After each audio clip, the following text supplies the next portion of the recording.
See, the fact is, it may seem like an odd concept at first, but sexual addiction actually has little to do with sex at all. Now, as I explore this with you, please know that I'm never making any excuses for the behavior. Rather, I'm looking to dig deeper down into the root cause, understanding where this really comes from, and dealing with the roots is the only way to truly walk in freedom from this sexual addiction. So there are four main influencers that we're dealing with here: the spiritual side, the emotional side, the physical side, and the relational. So it's problems in all four of these areas that are working against the sex addict when he engages in the unwanted sexual behavior. When all four of these areas are working against him, it ceases to be a willpower problem and becomes a much more deeply rooted problem. So for the sake of brevity and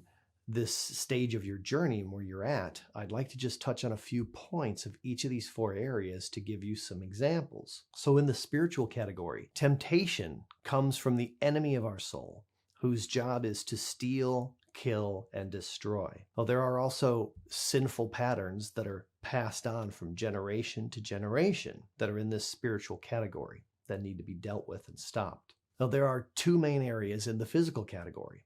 One is that he could be medicating a clinical depression, an anxiety, or another mental health issue. Medication helps, but is never the silver bullet. There's always work to be done in the other categories as well. Now, the other physical piece that you should know about are the neural pathways in the brain. So just think of it as in terms of like an automatic response system where we train ourselves to respond to events in a certain way. The emotional and the relational categories, these are the main areas, when ruptured, can propel a person to behave inappropriately. Now, I'm not talking about emotional and relational issues from today necessarily, but a collection of all of the negative experiences one has had throughout their life and is unresolved. You see, a boy starts to need to gravitate away from his mom and toward his dad at just 18 months old. If dad cannot be fully present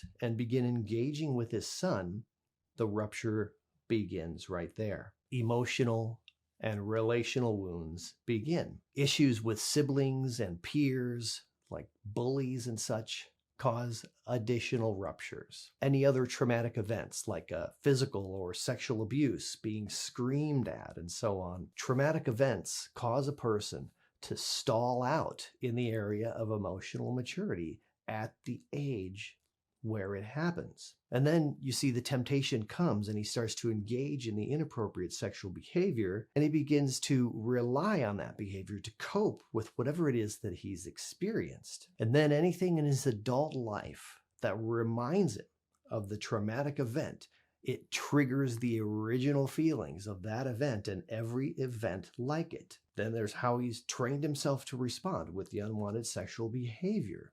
This is what gravitates him toward this unwanted sexual behavior. I want to go back to, again, to the physical piece and add just another possibility. The sexual experience involves the release of neurotransmitters in the brain that are bonding. You know, God designed it this way, to bond a couple together during the sexual experience. Now, when masturbation and porn is started at a very young age, this bonding process starts to take place with the pornography. This could be one of the explanations as to why he lies about it and why he blames you, because unconsciously he may see you as a threat to this thing that he's bonded to. Again, no excuses here, but just letting you know of some of the possibilities.